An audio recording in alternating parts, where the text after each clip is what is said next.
Hello friends, आज मैं आपके लिए द अल्केमिस्ट नॉवल की हिंदी समरी लेकर आई हूँ। आज हम इस नॉवल के बारे में डिस्कस करेंगे।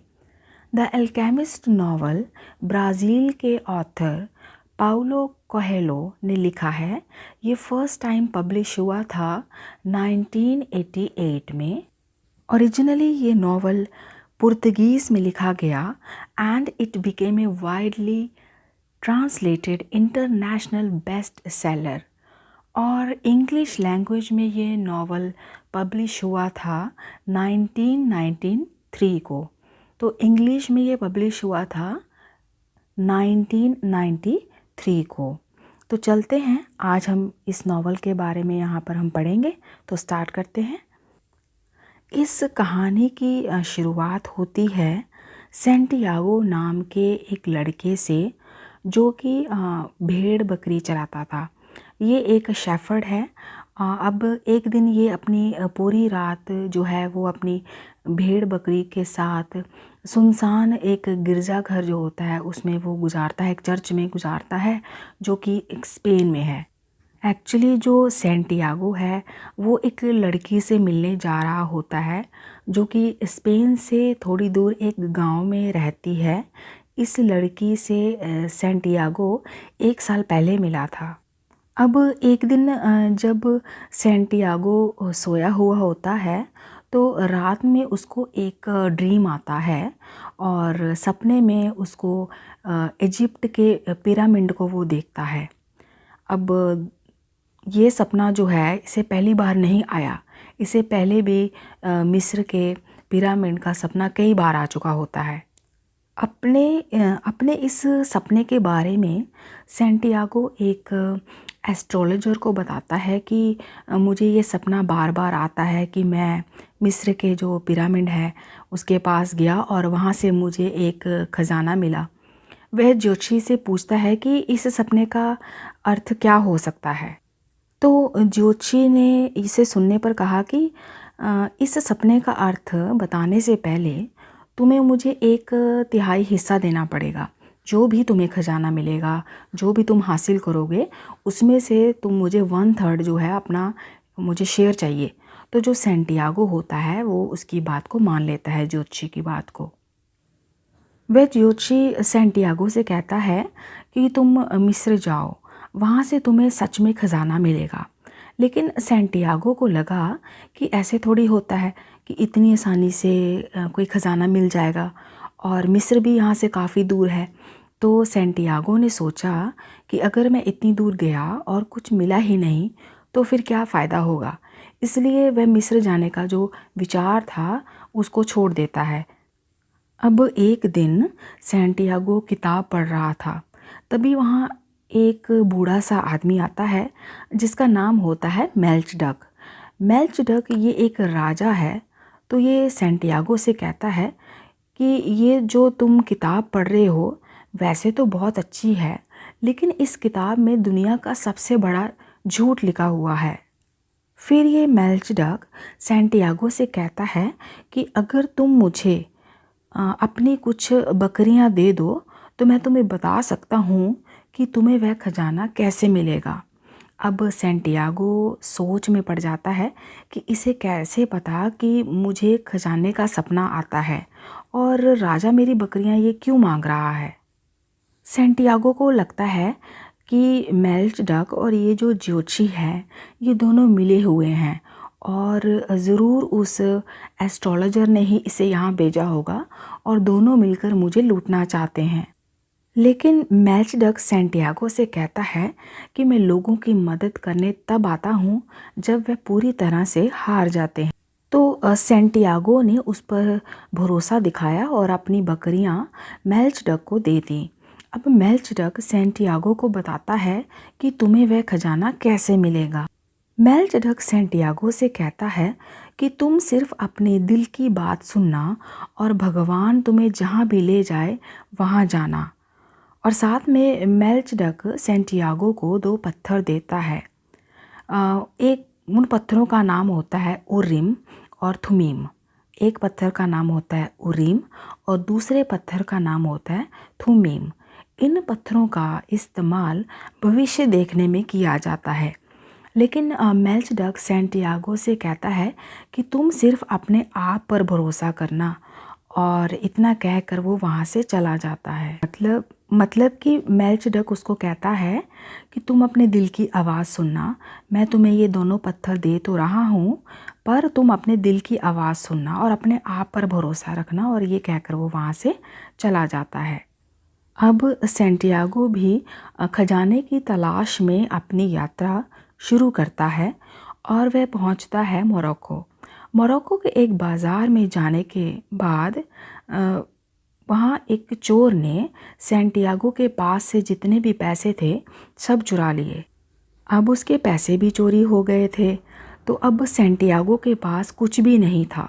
तो सैंटियागो वहाँ के एक क्रिस्टल व्यापारी से मिलता है और कहता है कि मुझे यहाँ कोई नौकरी मिल सकती है, मुझे पैसे नहीं चाहिए, बस मुझे तुम कुछ खाने के लिए दे देना। ऐसा सैंटियागो उस क्रिस्टल व्यापारी से कहता है। क्रिस्टल व्यापारी उसकी बात मान लेता है और उसे नौकरी पर रख लेता है, और सारा दिन काम करने के बाद उस व्यापारी ने सैंटियागो को खाना दिया। अब सैंटियागो सोचता है कि अगर मुझे मिस्र जाना है तो मुझे कितना सारा काम करना पड़ेगा। लेकिन सैंटियागो ने अपने आप से कहा कि नहीं, मैं काम करूँगा, और ज़्यादा कुछ नहीं तो कम से कम कुछ बकरियाँ तो खरीद ही लूँगा, उन पैसों से मैं कुछ बकरियाँ तो खरीद ही सकता हूँ। अब ये जो क्रिस्टल की दुकान थी जिस पे सैंटियागो काम कर रहा था, इसमें सैंटियागो के आने के बाद पता नहीं इस दुकान का जो बिज़नेस था वो बढ़ने लगा, और सैंटियागो को लगा कि अगर ऐसे ही व्यापार चलता रहा तो जल्द ही वह अपने जो लक्ष्य है, जो उसका गोल है पैसे कमाने का, उसको वो हासिल कर लेगा। और इस क्रिस्टल के व्यापारी को भी लगता था कि इस लड़के सैंटियागो के आने के बाद ही उसका व्यापार बढ़ा है। तो कुछ वक्त बाद सैंटियागो ने बड़ी मेहनत के बाद उसने अच्छा खासा पैसा जमा कर लिया था, जिससे वह अपनी जो कि बकरियां फिर से खरीद सके। तभी सैंटियागो की नज़र उन दो पत्थरों पे पड़ती है, उरीम और थुमीम। वो जो दो पत्थर उस जोशी ने सैंटियागो को दिए थे, उन पे नज़र पड़ती है उसकी।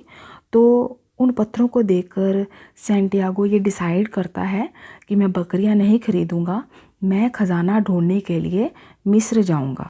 अब मिस्र के रेगिस्तान में उसे एक काफ़िला मिलता है सैंटियागो को, और उस काफ़िले में उसकी मुलाकात होती है एक इंग्लिश मैन से। अब ये इंग्लिश मैन जो है वो अल्केमिस्ट को ढूंढने जा रहा है। अल्केमिस्ट उसे कहते हैं जो किसी भी धातु को छूकर सोने में बदल देते हैं अपने जादू से, उसे कहते हैं। अब ये काफ़िला पहुंचता है ओएसिस, क्योंकि मिस्र में युद्ध हो रहा था, तो मिस्र में ये काफ़िला नहीं गया और वह ओएसिस में रुक गए। अब सैंटियागो ने उस इंग्लिश मैन की मदद की उस एल्केमिस्ट को ढूंढने में, और इसी दौरान सैंटियागो की मुलाकात होती है फ़ातिमा नाम की एक लड़की से। सैंटियागो को फ़ातिमा बहुत पसंद आ जाती है और वह वहाँ से जाना नहीं चाहता था, लेकिन ख़जाना ढूंढना था तो आगे भी बढ़ना ही था। अब इसी बीच सैंटियागो को एक सपना आता है कि ओएसिस पर हमला होने वाला है। तो सैंटियागो ने ये बात ओएसिस के मुखियाओं को बताई, हेड्स को बताई, तो उन लोगों ने पूरी तरह से तैयारी कर ली। फ्रेंड्स, ये जो ओएसिस होता है इसके बारे में मैं आपको थोड़ा बता दूं। ये डेजर्ट के बीच में कोई जलाशय जिसके चारों ओर हरा भरा एरिया, जो रेगिस्तानी भूमि पर जल की प्रेजेंस के कारण ही संभव हो पाता है। ये जो ओएसिस होते हैं ये छोटे बड़े हर आकार के हो सकते हैं। मतलब रेगिस्तानी भूमि पे पानी का एरिया जिसके आसपास हरी भरी वनस्पति होती है, और उसे हम ओएसिस कहते हैं। तो चलिए आगे शुरू करते हैं स्टोरी को आगे बढ़ाते हैं। तो उन्होंने पूरी तरह से तैयारी कर ली सैंटियागो के कहने पे। अब हमला हुआ भी और ओएसिस के लोगों ने खुद को बचा लिया, और इसके बदले में उन्होंने सेंटियागो को कुछ सोना दिया। सेंटियागो को लगा कि यही इसका ख़जाना है जो वह ढूंढने आया था, और वह फ़ातिमा के साथ वहीं ओएसिस में ही रहना चाहता था। अब वो वहीं पर रहना चाहता था उसके साथ। लेकिन उस एल्केमिस्ट ने सेंटियागो से कहा कि असली ख़जाना तो मिस्र के पिरामिड के नीचे है। वही एल्केमिस्ट जो उसके साथ है, तो तुम्हें वहाँ जाना चाहिए, वो एल्केमिस्ट उसको कहता है। तो ख़जाने की तलाश में एल्केमिस्ट और सेंटियागो निकले, और रेगिस्तान में उस एल्केमिस्ट ने सेंटियागो से कहा कि तुम हमेशा अपने दिल की सुनना। अब आगे कहानी में क्या होता है कि उस रेगिस्तान में इन दोनों को कुछ लोग पकड़ लेते हैं जासूस समझकर। वह एल्केमिस्ट बोलता है कि हमें छोड़ दो, तुम जानते नहीं कि ये जो सेंटियागो है ये कौन है। ये बहुत बड़ा जादूगर है, ये अपने आप को हवा में बदल सकता है, तूफ़ान ला सकता है। अब ये बात सुनकर जो था वो सेंटियागो थोड़ा हैरान हो गया। वो सोचता है कि ये एल्केमिस्ट ये क्या बोल रहा है, मैं कहाँ कोई जादूगर हूँ। तो उन लोगों ने सेंटियागो से कहा कि चलो अपने आप को हवा में बदल के दिखाओ।